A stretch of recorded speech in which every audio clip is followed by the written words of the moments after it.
Single dad at the company party boss pulled me into the bathroom and whispered this stays between us. Eli Mercer almost did not go to the company party. He stood in his small apartment kitchen, looking at the clock on the wall and then at the lunchbox on the counter. The lunchbox had a sticker of a smiling rocket on it. His daughter, Myra, had picked it herself. She was asleep in the next room, curled around a soft toy star with one arm and a blanket pulled up to her chin. Eli lowered his voice even though no one was awake. "Just 2 hours," he told himself like he was making a deal with the universe. "Show my face, smile, eat something, come home." It was not that he hated parties. He just hated leaving Myra when she needed him. He worked long days at Helixgate Logistics, the biggest shipping and routing company in human space. Their cargo moved between planets, moons, and stations like blood through veins. People liked to say Helixgate kept civilization alive. Eli used to laugh at that line. Now he did not laugh much. He checked Myra's door once more, then pulled on his plain jacket and the only dress shoes he owned. He looked at himself in the mirror by the front door. He looked like what he was, a tired man in his early 30s who knew how to fix problems but did not know how to relax. His hair was combed. His face was shaved. His eyes still had that faraway look that came after years of broken sleep. His neighbor, Mrs. Kwon, agreed to listen for Myra through the wall. She was older, sharp, and kind in a quiet way. When Eli knocked on her door, she opened it before his hand touched the frame a second time. "You worry too much," she said, the same way she always did. "I worry the exact amount I should," Eli replied. She gave him a look. "Go, if she wakes up, I'll call you. If she does not wake up, you will still come home early, because you are you." Eli nodded, grateful and embarrassed at the same time, and left. The party was not on Earth. Helixgate loved big gestures, and this year they rented a wide hall on the Larkspur Orbital, a shining station that hung above the planet like a bright coin. Eli traveled there on a commuter shuttle with other employees. They wore nicer clothes and talked too loudly. Some of them recognized him and waved. He waved back, trying to look normal. At the station, signs guided them to the celebration floor. Music filled the corridors. People's laughter echoed off clean metal walls. Eli felt out of place, like he was wearing someone else's life. Inside the hall, the lights were soft and warm. Floating screens showed old company photos. The first cargo jump, the first colony delivery, the first time Helixgate's root engine linked 3 star lanes at once. Tables held bright drinks and foods from many worlds. Some were simple like bread and fruit. Others looked like tiny art pieces with strange colors. Eli chose the simplest things. He took a glass of water. He stood near a pillar where he could watch without being in the center. He reminded himself again, 2 hours. People moved around him like a living wave. He heard talk about promotions, new routes, new clients, new tech. Someone joked about the root engine being smarter than most managers. Someone else joked about managers being needed only for signing forms. Eli smiled politely, but he did not join. He worked in systems integrity, which sounded grand, but often meant staring at logs and finding tiny errors before they became disasters. Most of his coworkers were quiet people. Tonight they were trying to be loud, as if the party demanded it. They talked about the new executive tier, about the rumored visit from the CEO, about the idea that Helixgate would soon expand into non-human trade lanes.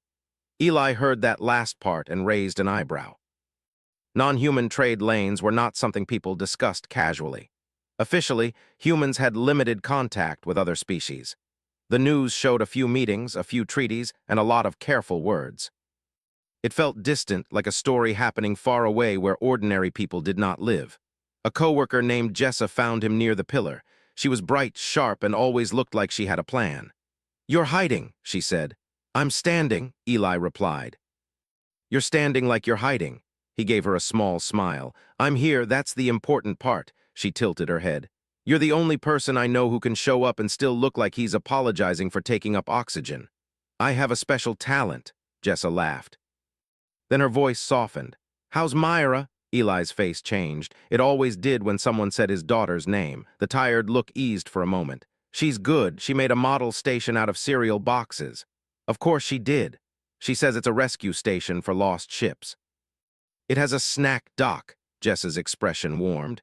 "That is the most human thing I've ever heard." He let out a quiet breath. Talking about Myra made the room feel less heavy. For a moment, Eli almost believed he could enjoy the party. Then the music dipped lower and people's voices shifted. A ripple of attention moved across the hall like wind through grass. Eli followed the direction of their gaze. A small group had entered, escorted by security and senior managers. At the center was a woman with silver hair cut short and neat, wearing a dark suit that looked simple but somehow expensive in every stitch.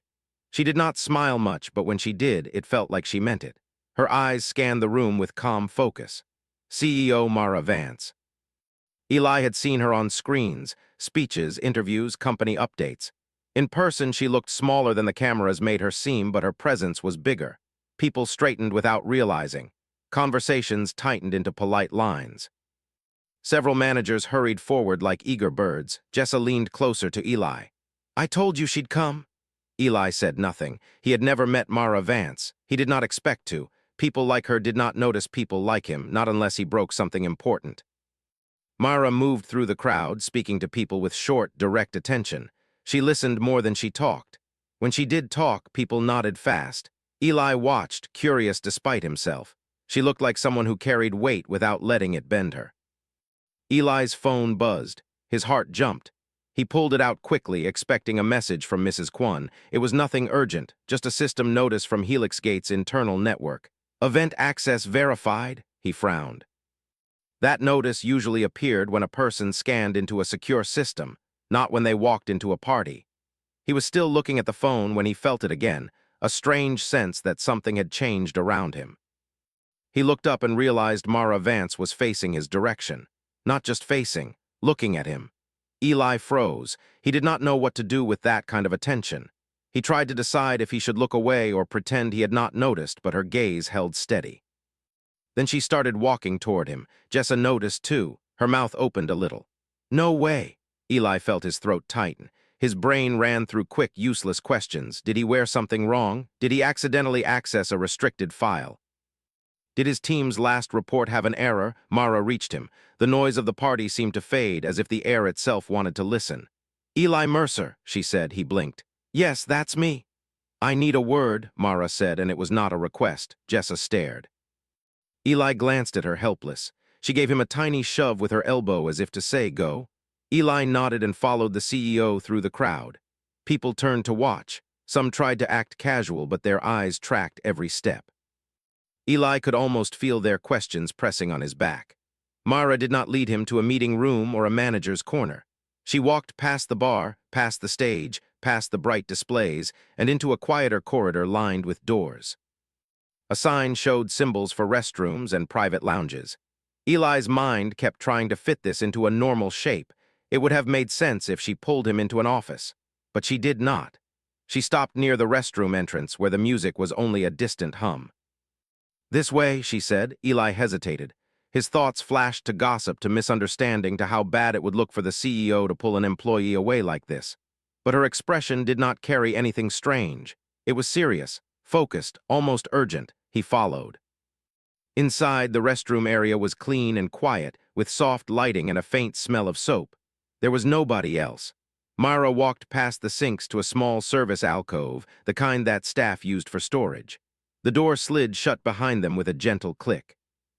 Eli stared at her, confused. His heart thudded louder in the small space. Mara looked at him like she was checking something on a list only she could see. Then she spoke in a low voice. "This stays between us," she whispered. Eli's mouth went dry. He swallowed. "Ma'am, I don't understand." "I know you don't," Mara said. "That's why I chose you." Eli shook his head slightly. "Chosen me for what?" Mara did not answer right away. She reached into the inside of her jacket and pulled out a small device. It was thin, like a metal coin with a faint blue glow. She held it up near the ceiling corner. A tiny click sounded. The air felt different, as if the room had become more solid. "Privacy field," Mara said. "No recording, no wireless, nothing leaves this space." Eli stared at the device. His confusion deepened. "Why are you telling me this in here?" "Because even in a room full of friendly people," Mara said, "there are ears that do not belong to us." Eli's mind tried to catch up. "You mean spies?" Mara's eyes stayed calm, but her voice tightened. "I mean the network is not what it looks like." Eli gave a short, nervous laugh that did not sound like him. "Ma'am, I'm just a systems analyst." Mara nodded once like she expected that line. "Yes, systems integrity." You look for what is hidden. You find problems before anyone else sees them. Eli opened his mouth, then closed it. That description was accurate, but it felt strange coming from the CEO. Mara took a slow breath. Do you know what HelixGate really is, Eli? It's a logistics company, Eli said automatically. We route cargo, we maintain lanes, Mara lifted one hand. That is what we sell, that is what most employees believe. It is true, but it is not complete. Eli's pulse jumped again. What are you saying? Mara's eyes held his. Humans are not alone out here. You know that in theory, the public treaties, the controlled meetings, that is the small story. The bigger story is that the moment we touched the wider network, we became a link in a chain we did not build. Eli felt a cold wave of disbelief. The wider network? Mara's voice stayed low. There is an interstellar exchange, not just between humans, between many species. Their trade lanes overlap, their supply lines cross, their systems are older than ours. We were allowed into the edge of it because we proved something. Eli's brain searched for the right question. Proved what? Mara's expression softened by a fraction. That humans do not break when pressure is applied, that we adapt, that we keep going. Eli thought of late nights, broken code, emergency calls, and Myra asleep on his shoulder while he fixed one more error because a shipment of medicine needed to arrive by dawn. He did not feel heroic. He felt tired. Myra continued. HelixGate is a bridge, a cover, a tool. We keep certain lanes stable so others don't collapse. We carry shipments that cannot fail, and we hide the fragile parts of the chain from people who would panic. Eli's hands went slightly numb. Why are you telling me this? Because it's failing, Mara said. The words landed hard in the small, quiet space. Eli blinked. Failing how? Mara looked away for the first time toward the closed door as if even here she did not like saying it. Errors in the deep routing layer, not the human layer, under it, older protocols. Non-human priorities, signals that don't fit any model we have. Someone is pushing the system toward instability, and if the lanes begin to slip, it won't look like a war. It will look like accidents, missed shipments, lost habitats, food that never arrives. Medicine that expires in transit, people who don't know why the universe suddenly feels less safe. Eli's stomach turned. He imagined Myra on a station somewhere, waiting for supplies that did not come. He imagined families like his, trusting the quiet machines to keep life running. He forced himself to speak. What do you want from me? Mara stepped closer, not threatening, but intense. I want someone who can see patterns without being blinded by politics. Someone who is not hungry for power. Someone who doesn't care about impressing a room. Eli almost protested, but he knew it was true. He did not care about rooms. He cared about one small bedroom and a child who believed snack docks could save lost ships.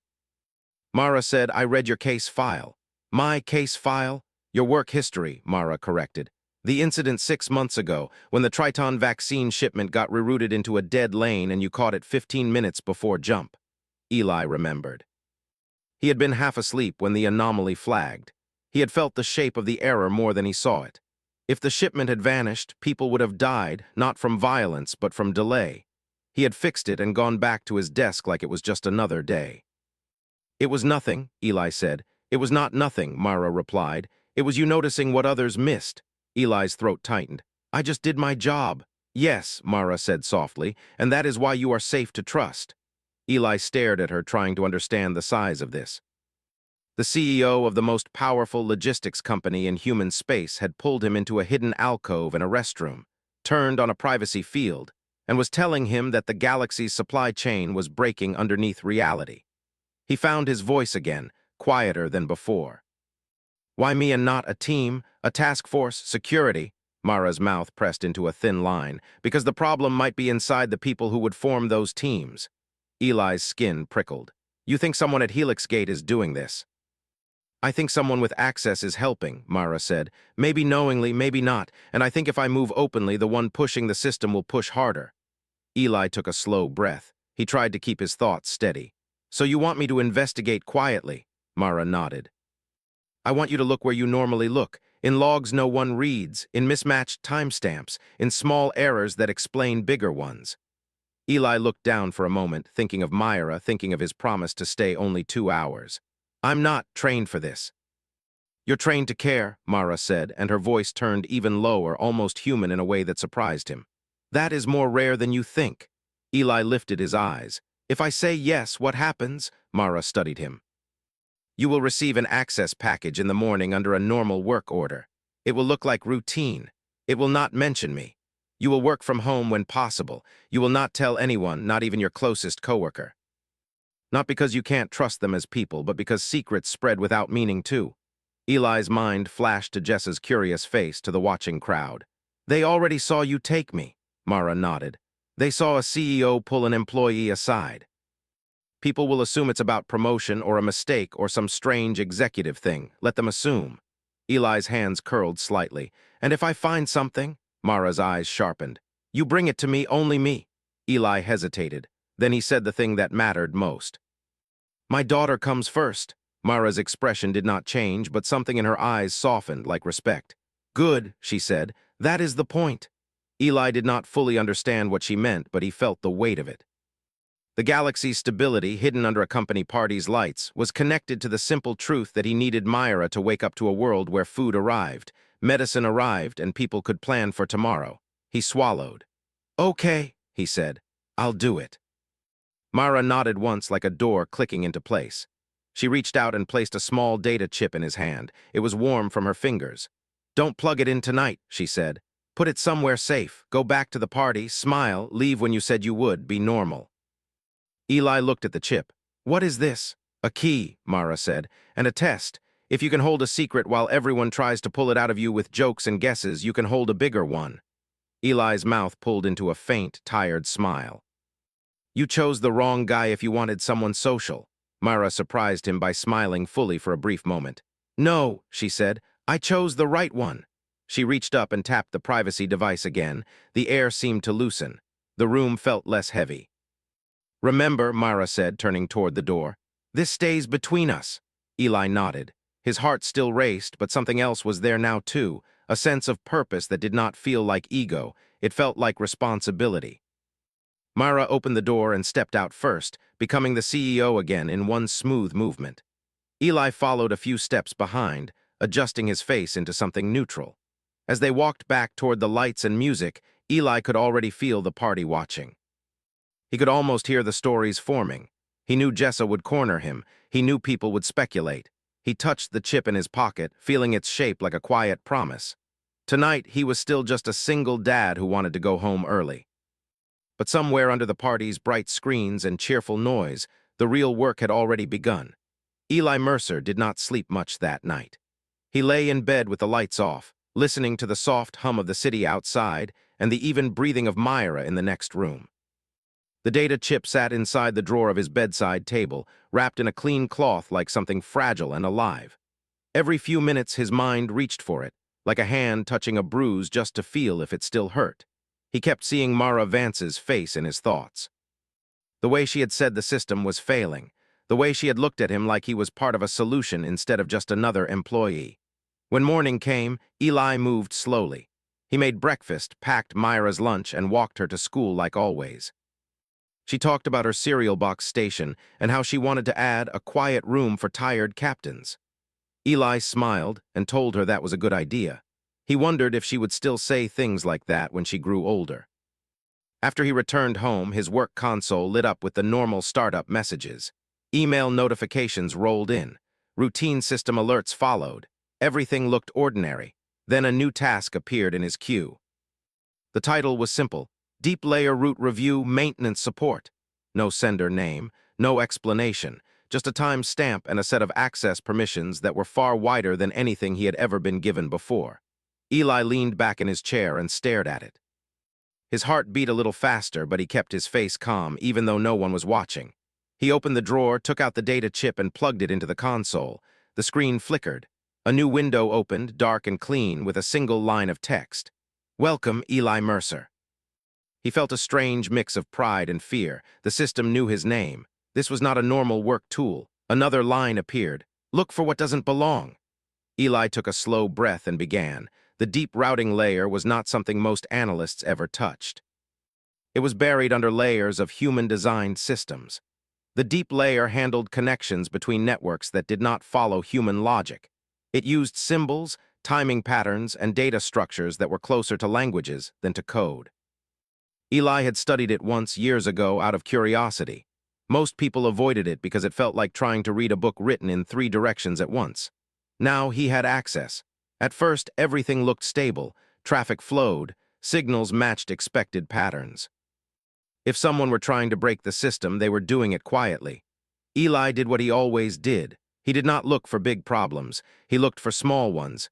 He checked timestamps that were 1 fraction of a second off. He checked data packets that took a strange path before arriving where they should. He followed tiny inconsistencies like footprints in soft dust. Hours passed. He forgot about the coffee growing cold on his desk. He forgot about the clock on the wall. His mind fell into the familiar calm of focus. Then he found something. It was not a crash or an error. It was a loop.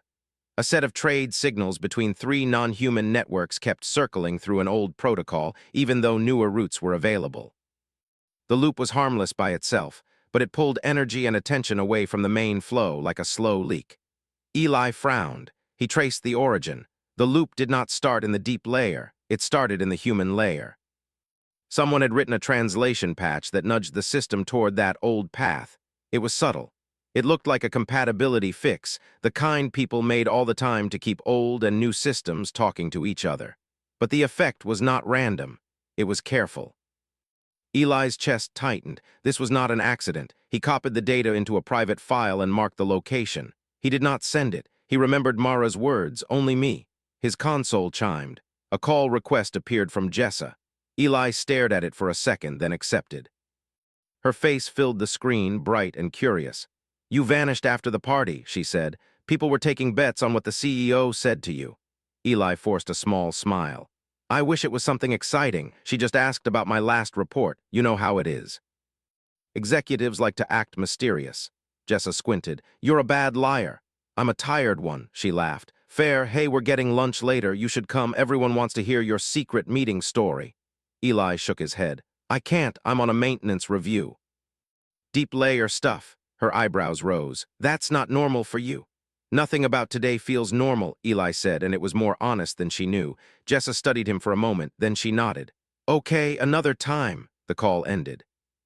Eli let out a breath he had not realized he was holding. He looked back at the data. The more he followed the loop, the stranger it became.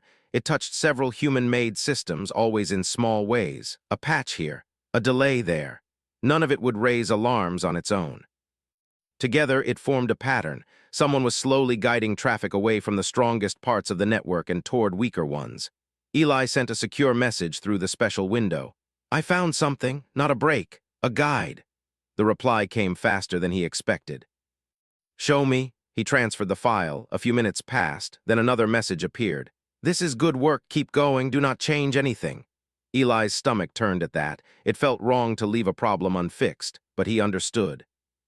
If he touched it, whoever was behind it would know they had been noticed. So he watched. By late afternoon, his eyes ached.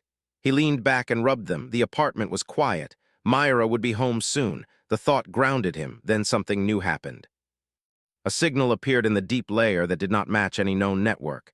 It was not human. It was not any of the alien patterns Eli had studied. It was simple. 3 pulses, a pause, 3 pulses. It repeated, slow and steady like a heartbeat. Eli's skin prickled. He traced it. The signal did not route through HelixGate's main systems. It slipped between them using tiny gaps in the protocol like cracks in a wall. This was not trade data. This was a message.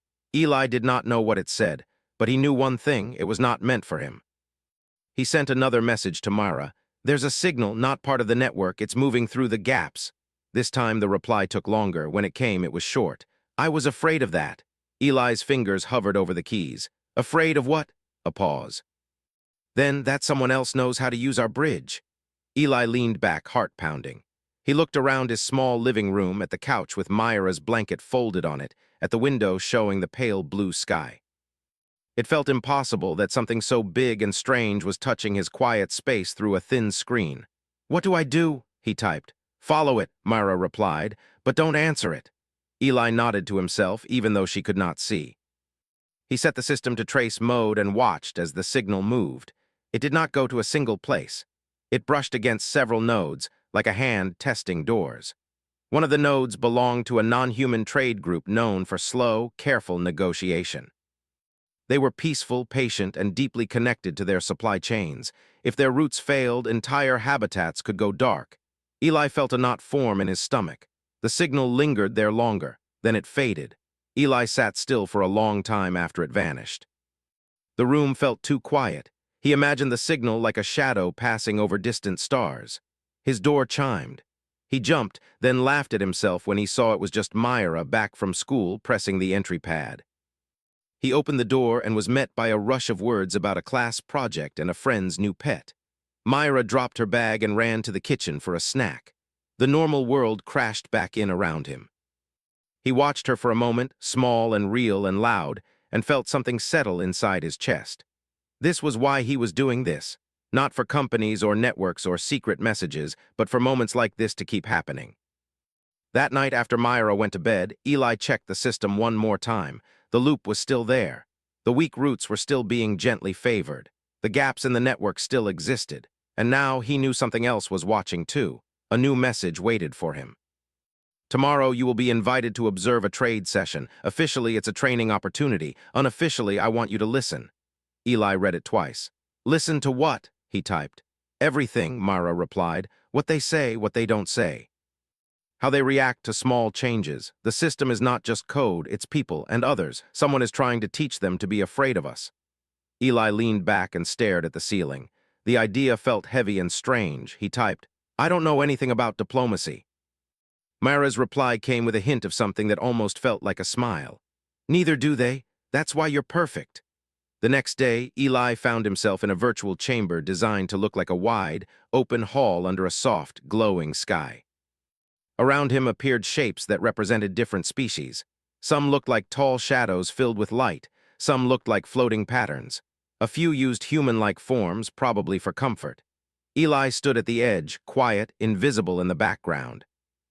His role was technical observer. The session began. The alien delegates spoke in slow, careful tones, their words translated into simple human language by the system. They talked about shipping delays, about energy costs, about routes that felt less stable than before. Eli listened. One of them said something that made his breath catch. The bridge feels different, the delegate said. It feels watched. Eli glanced at the data stream running beside the session. The strange heartbeat signal flickered faintly in the background like a ghost. The discussion continued, polite and calm on the surface. But under it, Eli felt something else. Unease, mistrust. The human representative tried to reassure them. He spoke about maintenance schedules and upgrades. He used clean, confident words.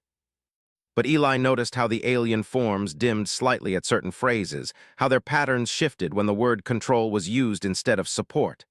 Eli opened a private channel to Mara. They're nervous, he typed. They think we're changing the bridge. The reply was instant. We're not, but someone wants them to think we are. Eli watched the delegates carefully now. He saw how the loop he had found affected the session. A small delay in a trade update made one delegate pause. A misrouted confirmation made another one question the system's honesty. Small things, powerful things. By the end of the session, the alien group did not accuse anyone. They did not threaten. They simply said they would review their participation. Eli knew what that meant. If they pulled back, others would notice. Fear would spread. The chain would weaken. When the session ended, Eli sat alone in the quiet virtual hall, his heart heavy. He sent a final message to Mara for the day. It's working. Whatever this is, it's making them doubt us. There was a long pause before her reply came. Then we don't just fix the system, she wrote. We remind them who we are. Eli leaned back in his chair, staring at the dark screen. He did not know how to remind an entire galaxy of anything. But he knew how to listen. Eli Mercer woke before his alarm. The room was quiet, washed in early morning light. For a moment he forgot about deep layers, secret signals, and worried alien delegates. He just lay there, listening to the soft hum of the building and the distant sound of traffic far below.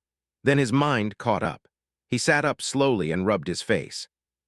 The memory of the virtual trade hall, the dimming shapes, and the word watched came back to him like a cold breeze. In the kitchen, he made breakfast while Myra shuffled in, still half asleep. She wore one sock and carried her soft toy star. Bad dream? Eli asked gently.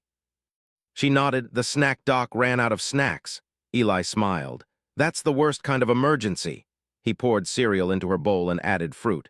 Good thing we have supplies here. She looked at him seriously. You should always check supplies. That's how you keep things safe. Eli paused for a moment. He felt like the universe had just tapped him on the shoulder. You're right, he said. You're very right. After he walked Myra to school, Eli returned home and opened his console. The system came alive, and with it the quiet, hidden world he now lived in alongside his normal one. The strange signal was back. It pulsed gently in the deep layer, not loud, not demanding. It moved in slow paths, touching nodes, brushing roots, never staying long.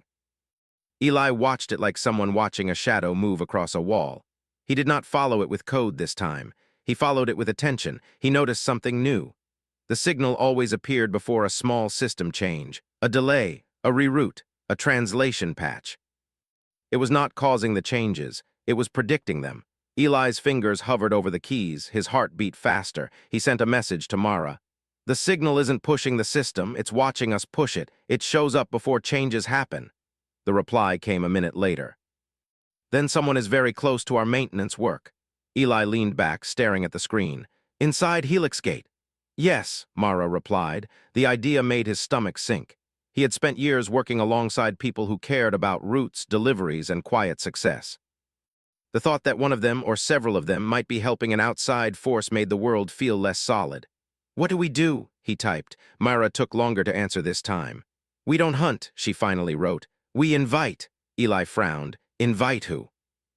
Everyone, Myra replied. We make a change so honest and open that whoever is watching has to react. Eli considered this. Like setting a trap. Like opening a door, Myra corrected.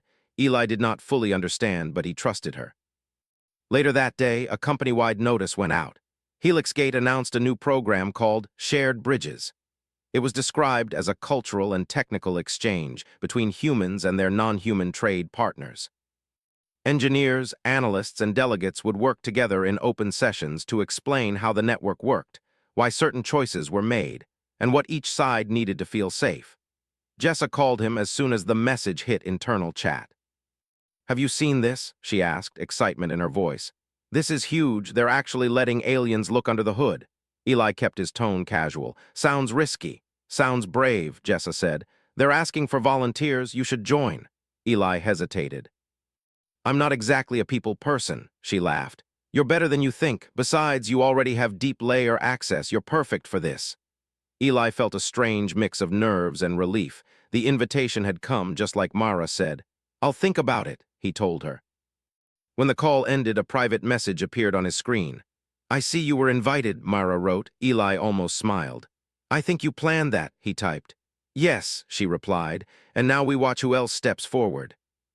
The first Shared Bridges session took place 2 days later in a mixed virtual space that blended human design with alien forms. The floor looked like smooth stone, but it shifted color gently underfoot. The sky above was a soft pattern of light instead of clouds. Eli joined as a technical guide. He stood near a large, floating model of the network, a glowing web of lines and points. Around him, human engineers appeared as themselves. Alien delegates appeared in shapes that suited them. Some were tall and flowing, like living light. Others were small and clustered, like moving constellations. The mood was careful but curious. A human manager welcomed everyone and explained the purpose of the session. We're here to show how the bridge works, she said, and to listen to what you need from it. An alien delegate stepped forward. Its form shimmered gently. We need to know when it changes, the delegate said. We feel shifts before we see reasons. Eli felt a quiet spark of agreement. The session began with simple explanations. Human engineers showed how routes were chosen, how loads were balanced, how delays were handled. They used simple words and clear visuals. The alien delegates responded with their own views. They spoke of flow health and network mood. They described the bridge like a living thing, something that could feel stressed or calm. Eli watched closely. He noticed who leaned forward when certain topics came up, who asked extra questions about translation layers, who seemed more interested in access points than in shared goals. Then he felt it. The strange signal flickered in the background of the system view. It was faint, but it was there, like someone standing in the doorway of a crowded room. Eli did not react. He kept explaining a data flow, his voice calm. One of the human engineers, a man named Roland, asked a question that made Eli's pulse jump. What happens if an external system starts using our internal paths? Roland said, just hypothetically. The room went quiet. The alien delegates shifted. The signal pulsed a little brighter. Eli answered slowly. Then the bridge would notice, he said, because internal paths aren't meant to be walked by outsiders. They leave marks. Roland nodded, thoughtful. And if someone wanted to hide those marks, Eli met his gaze, then they'd need help from someone inside. The air felt heavier. The signal vanished. Eli felt a cold wave of understanding. After the session, Eli received a private message from Mara. Did you see it? She asked. Yes, he typed. It left when we talked about internal help. Good, Mara replied. That means it's listening, and it doesn't like being seen. That night, Eli could not stop thinking about Roland's face. The question had sounded curious, not guilty. But now Eli knew how small the difference could be between curiosity and something more dangerous. The next morning, something unexpected happened. Eli received a message from an alien delegate he recognized from the session. The system translated the name into a soft set of sounds that meant something like Watcher of Tides. I would like to speak, the message said, not as a delegate, as a neighbor on the bridge. Eli stared at the words. He forwarded the message to Mara. Her reply came quickly. Talk to them, but record everything. The meeting took place in a simple virtual room. No grand designs, just a quiet space with soft light. The Watcher of Tides appeared as a tall, flowing shape with lines of light moving through it like slow rivers. You are different from the others, the Watcher said. Eli felt awkward. I'm just an analyst. Yes, the Watcher replied. That is what makes you different. Eli did not know what to say to that. The Watcher continued. The bridge feels strained, not broken, but pulled. We have felt this before long ago when another species tried to become more than a neighbor. Eli's heart thudded. What happened? They believed control meant safety, the Watcher said. They began guiding flows without asking. At first it was small, helpful. Then it was quiet, then it was everywhere. Eli swallowed. Did it end badly? The Watcher's light dimmed slightly. It ended with trust leaving before the bridges did. Eli leaned forward. Do you think that's happening now? The Watcher paused. I think someone is teaching the bridge a new habit, to listen to one voice more than others. Eli thought of the signal, the predictions, the loops. I think you're right, he said. The Watcher tilted its form. Why do you care? The question caught Eli off guard. He thought of many answers, company loyalty, professional pride, fear of collapse, but the true one came out instead. Because my daughter lives on this bridge, he said. In a way, her food, her medicine, her future, it all travels through it. The Watcher's light brightened. That is a good reason, it said. We have young as well. We build bridges for them, not for ourselves. They sat in quiet understanding for a moment. Then the Watcher spoke again. We have seen a pattern, a human node that glows when the signal passes. Eli's breath caught. You can see it too. Yes, the Watcher replied. Not as you see, but as we feel. There is a place where the bridge hums differently. Can you show me? Eli asked. The Watcher extended a line of light toward the space between them. A set of coordinates appeared in Eli's system view. Eli recognized the area. It was a mid-level maintenance hub, not a deep-layer node, not a high-level control center. A quiet place. A place where translation patches were written. Eli sent the information to Mara, his hands slightly unsteady. This is it, he typed. They feel a node, it's a human maintenance hub. Mara's reply was immediate. Good work, don't go there, not yet. Eli frowned. Why not? Because now we know where the door is, Mara wrote. We need to see who walks through it. The next shared bridges session was larger. More people joined. More alien delegates appeared. The room buzzed with cautious hope. Eli stood by the network model again, explaining flows and listening to concerns. He kept one eye on the system view. The signal appeared, it drifted toward the maintenance hub, and this time it stayed. Eli's heart raced. He watched as a human access request lit up near the hub. A name appeared, not Roland, someone else, a junior technician. Low-level clearance, someone who should not be able to touch the deep translation patches. The system accepted the request anyway. Eli sent a fast message to Mara. They're in. Someone's using the hub right now. Her reply came like a steady hand on his shoulder. Good. Don't stop them. We need to see who they're talking to. Eli sat back, forcing himself to breathe slowly. The room around him was full of voices, light, and hope. The hidden world behind his screen was full of quiet danger. The signal pulsed, steady and calm, like a heartbeat that did not belong to anyone in the room. Eli realized something then. This was not just about sabotage. It was about communication. Someone somewhere was trying to speak to the galaxy through the bridge. And Eli Mercer, a tired single dad who checked supplies and fixed small errors, was standing in the middle of that conversation. He did not know how it would end, but he knew one thing. He was not going to stop listening now. Eli Mercer felt the weight of the network more than ever that morning. The sun barely touched his apartment window, casting soft lines on the floor, but his mind was far from sunlight. He moved quietly, making breakfast for Myra before school. She hummed as she ate, her small hands holding her spoon, eyes bright and curious. Eli watched her for a long moment, thinking of the fragile world that ran through unseen lines, carrying life and safety, all connected by the hidden bridge. He thought of Myra's words from yesterday. "We need to see who they're talking to." Eli did not fully understand the intention, but he trusted her. Trust had become the only compass in a universe that now felt like a living puzzle. After Myra left, Eli turned to the console.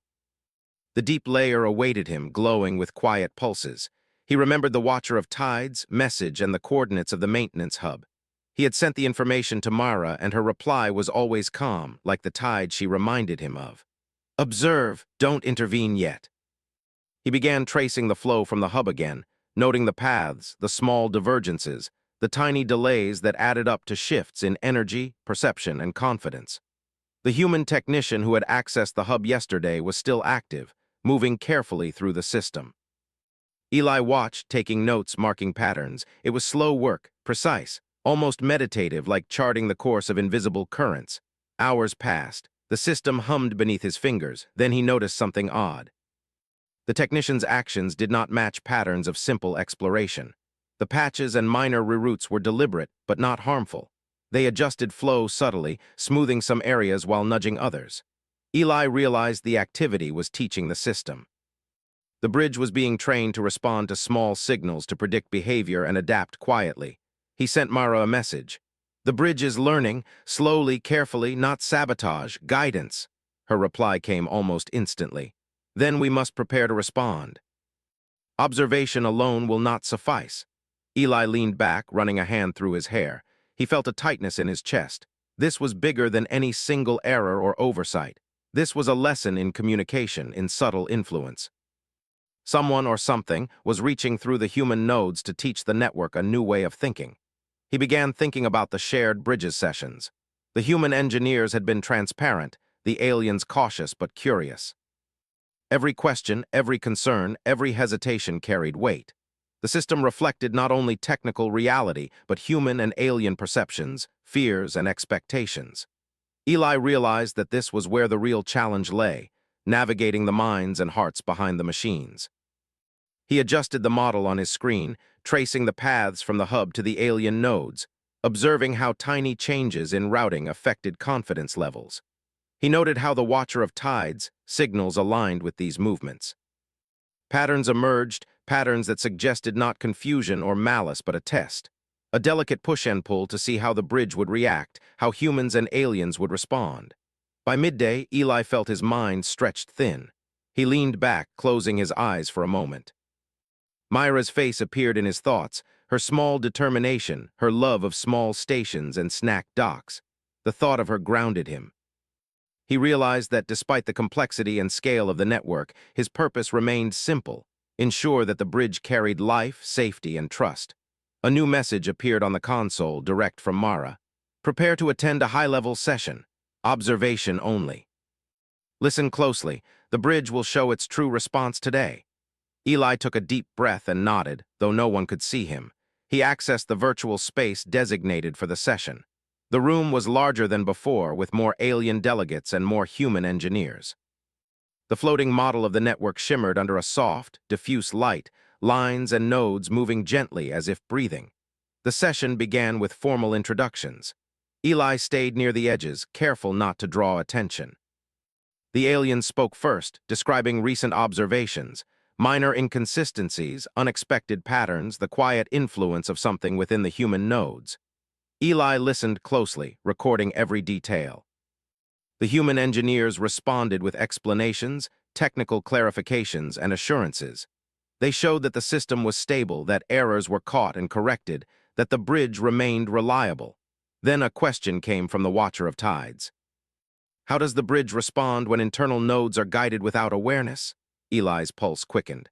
The session quieted, all eyes, human and alien, focused on the engineers. The lead engineer answered cautiously. The bridge is designed to adapt, to maintain equilibrium. Minor interventions are absorbed, major shifts trigger alerts, any change is monitored. The alien shape shifted. What if the guidance is subtle, persistent? Eli typed a private message to Mara. It's exactly what we observed, persistent, gentle influence. Not harmful, but shaping perception. Her reply came quickly. Watch closely. How they respond to subtle guidance is the test. Throughout the session, Eli noticed small details. A delegate's form dimmed slightly when certain explanations were given. Another leaned forward at unexpected points, signaling interest. Small ripples in communication, barely visible but meaningful. He realized that the bridge itself was a mirror of trust. Human intentions, alien perceptions, and technical design all reflected back on each other. Any shift, whether a technical patch or a personal interaction, could influence the entire network. By late afternoon, Eli began seeing a broader pattern. The technician at the hub was not simply interacting with the system. They were teaching it to respond like humans, anticipating needs, valuing clarity, recognizing intent. The bridge was learning empathy, not the human kind alone, but a version adapted to the network. He sent Mara a message. The bridge is learning empathy, slowly. The human node at the hub is guiding it. Her reply was terse but filled with meaning. Exactly, observation complete. Next step, let them notice us listening. Eli frowned. We reveal ourselves, subtly, Mara typed, not forcefully. Just enough for the bridge and delegates to see that humans are aware. The next shared bridges session became the stage. Eli remained a quiet observer, but his actions were deliberate. He highlighted certain data points, explained small anomalies, answered questions in ways that demonstrated awareness. Every movement, every explanation was subtle. The alien delegates responded. The Watcher of Tides adjusted its flow. The human engineers noticed, though they did not understand the full implications. Eli saw the ripple effect in the network. Confidence improved in some nodes, concern softened in others, trust began to grow where doubt had lingered. After the session, Eli received a private message from the Watcher. You have changed the bridge without force. It is responding to your awareness. You act with care, yet your presence is felt. Eli felt a strange mix of pride and responsibility. I'm just observing, he typed. Observation is action, the Watcher replied. You remind the bridge that humans exist not only to control but to care. Eli leaned back in his chair. His thoughts drifted to Myra. Every snack dock, every small station she imagined, reflected a human desire to protect and nurture.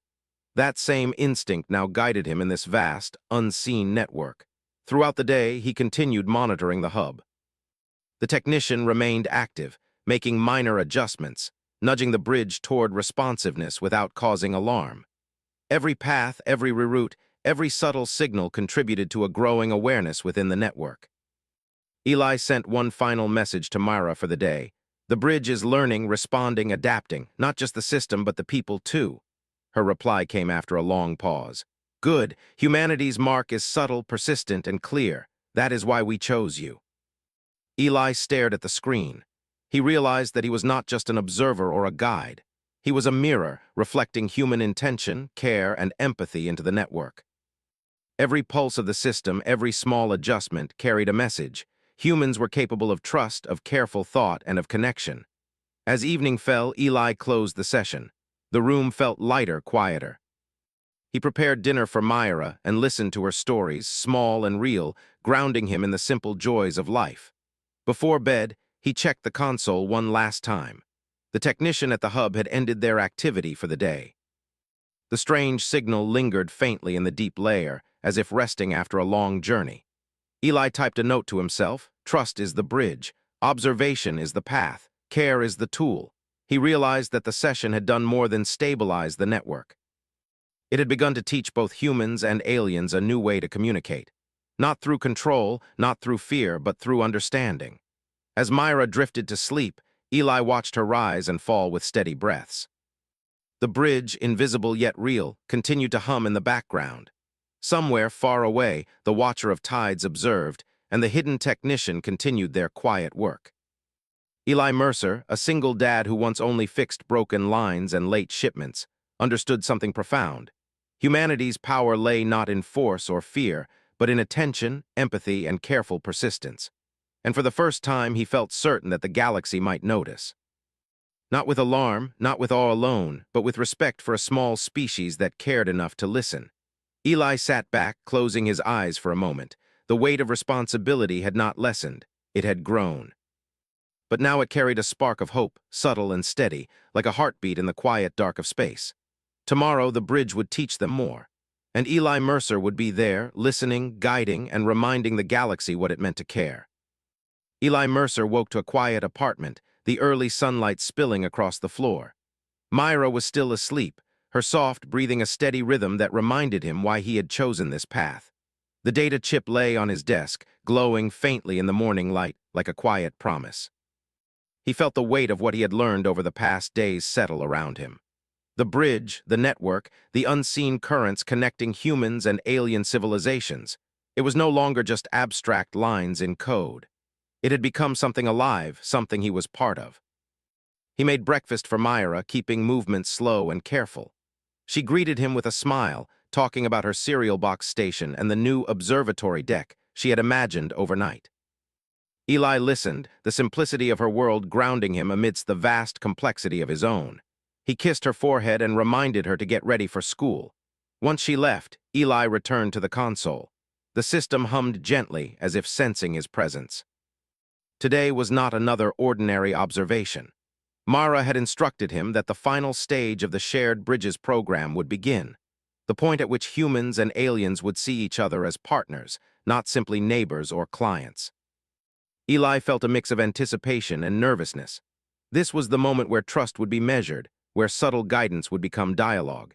The virtual space for the session materialized, a vast hall with high ceilings, glowing panels, and a soft, shifting sky above. The floating network model shimmered in the center, lines of energy moving slowly, echoing the subtle pulses of the bridge itself. Human engineers, alien delegates, and observers from both sides were present. The Watcher of Tides appeared in its familiar flowing form, its light shifting gently in recognition of Eli. The session began with simple introductions, explanations of procedures, and assurances that the bridge remained stable. Eli observed quietly, noting small changes in body language, light, and signal patterns. He watched as the alien delegates interacted, their forms subtly adjusting with each exchange. Their voices were calm, carefully translated, but Eli noticed hesitation, an awareness of potential consequences that extended beyond their words. He focused on the human engineers, particularly the junior technician from the maintenance hub. Their movements were precise, deliberate, and non-threatening. Every action was a lesson, a gentle adjustment designed to teach the bridge responsiveness without creating alarm. Eli realized that the technician's work had prepared the bridge to anticipate not only technical changes, but also emotional and social ones. The network was becoming aware of the intentions behind actions, learning to value clarity, honesty, and care. An alien delegate spoke next, a shimmering shape of interconnected lights. "We feel the bridge shifting," it said, "not in danger but alive." Eli recognized the phrase. It mirrored his own observations. He typed a private note to Mara. The bridge is aware, not just responding. It understands patterns and intentions. Her reply appeared immediately. "Good. Now guide them gently. Let them see we notice their care." Eli began to speak, addressing both humans and aliens. His words were simple, clear, and grounded in observation. He explained minor adjustments in routing, highlighting the importance of attention, patience, and anticipation. He emphasized the human perspective of responsibility, that each shipment, each node, each connection carried lives, families, and futures. The effect was immediate. The alien delegates shifted subtly, their forms brightening, leaning forward. Questions came, not as challenges, but as curiosity. They asked how humans thought about error, delay, and adaptation. Eli answered calmly, drawing parallels between technical procedures and the broader idea of care and intention. The bridge itself seemed to respond. The pulses of energy moved more smoothly through the network, aligning pathways, reducing small inconsistencies. Patterns that had been subtle and fragmented now glimmered with coherence. Eli watched, fascinated, as what had once been hidden loops and soft signals transformed into a synchronized rhythm. The Watcher of Tides approached him virtually. "You have done more than observe," it said. "You have guided without force, shown awareness without intrusion." Eli swallowed. "I didn't guide, I just explained what I see." The Watcher's light shimmered. "Observation is influence, awareness is a form of guidance. You remind the bridge that humans act with care, not just calculation." Eli felt a warmth of pride, tempered by responsibility. He realized that the power of humanity lay not in dominance or control, but in understanding, empathy, and subtle consistency. The bridge, once purely technical, had become a reflection of human values. Throughout the session, small moments reinforced this realization. A young alien delegate hesitated before speaking about a minor routing change. Eli encouraged them gently, acknowledging their concern and explaining the human perspective. Their form brightened, the hesitation fading. Another human engineer, previously anxious about the presence of aliens, spoke confidently, inspired by the calm and careful exchanges Eli facilitated. Hours passed, the virtual space alive with communication, learning, and shared attention. The bridge pulsed with growing confidence. Eli noticed the familiar signal from the hub flicker faintly and then fade. The technician's work had been acknowledged by the system, integrated naturally, and absorbed into the network's growing understanding. A message appeared from Mara: "The bridge is stable." The network and delegates recognized the value of care. Observation complete. Eli exhaled slowly. The weight of responsibility lifted slightly, replaced by satisfaction. Humanity had made its mark, not through force, not through fear or intimidation, but through patience, attention, and empathy. The network now reflected human intent in every pulse and node. After the session ended, Eli remained in the virtual space, watching the patterns of connection, the smooth flow of information, the subtle interactions of humans and aliens alike. The bridge had changed, subtly but irrevocably. It now carried not just cargo and data, but understanding, respect, and shared purpose. He disconnected slowly, returning to his apartment. The day was fading, soft light spilling across the floor. Myra was home, telling him stories of her day, of games played and friends met. He listened, grounded in the reality he cared for most. That evening, he wrote a short note to himself. Humanity's strength lies in care, awareness, and persistence. Observation shapes trust. Patience shapes action. Small acts carry great weight. Myra sent a final message. "You have reminded the bridge and the galaxy of what humans can offer. Trust, care, and thoughtful presence are our most powerful tools." Eli smiled faintly, the quiet satisfaction of someone who had done the right thing without recognition.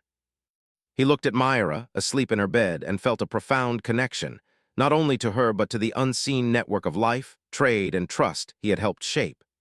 He realized that the bridge would continue to hum, carrying its lessons and adaptations forward.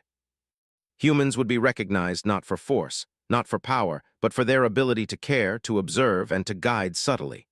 The galaxy would notice, quietly and gradually, that humanity brought something unique and invaluable. Eli sat back, feeling both small and infinite. He was just a single dad, a systems analyst, an ordinary human in a vast universe. Yet through quiet attention, careful observation, and empathy, he had reminded the galaxy of the value of his species. Outside, the city lights flickered, and distant stars shone beyond the windows. Inside, the network pulsed softly, carrying messages, cargo, and trust across countless systems. Eli knew that, thanks to him and those who worked with him, the bridge would continue to strengthen, adapt, and teach. He closed his eyes, content, knowing that humanity had claimed a place in the universe, not with fear or force, but with heart. And in that knowledge, he found peace. Tomorrow, new challenges would come. The bridge would grow, the network would evolve, and the galaxy would continue its quiet hum of life.